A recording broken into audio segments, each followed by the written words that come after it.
Lalaki ka rin sa buhay. Bunso. Fortunately, yung asawa ko natin siya. Fortunately.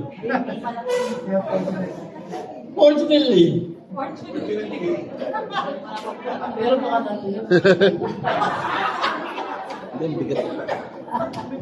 Ako pala si Ben Serrano, pangatlong anak ni Tino at si Dave.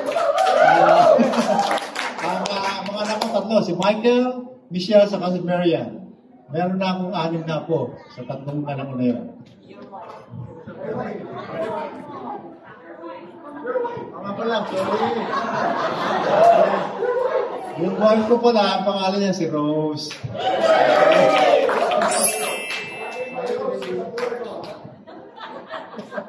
Hi, nakalimutan namin si Kuya Ray, yung panganay.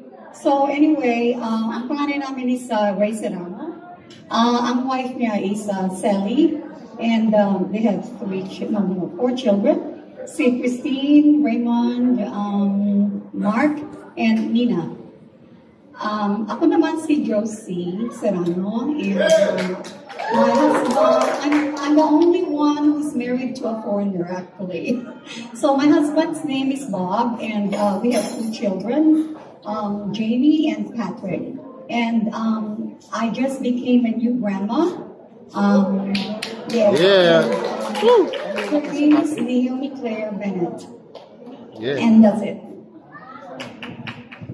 Hi, I'm Marisa, of course, pinakabunso at pinakabunso. I'm not married, but I have a very nice partner, Danny.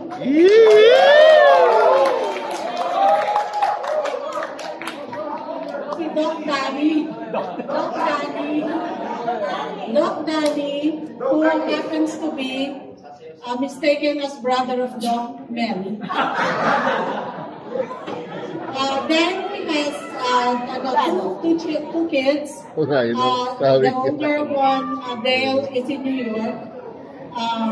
He's 36 years old, 38 years old. And his daughter, Roseanne, is a lawyer, practicing in Montana. I have 2 children. Joshua, she's 36.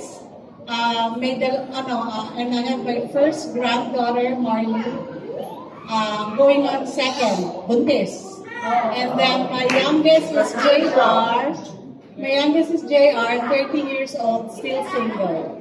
This is the Serrano family. So now, pagtsatsagaan na kami because we're doing something.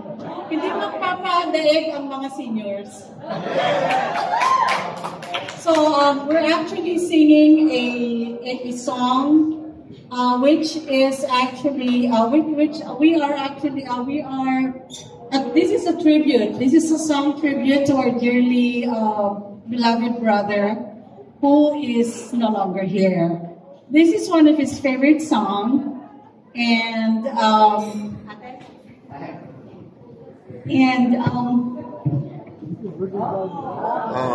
it's a song from the Everly Brothers, but we are the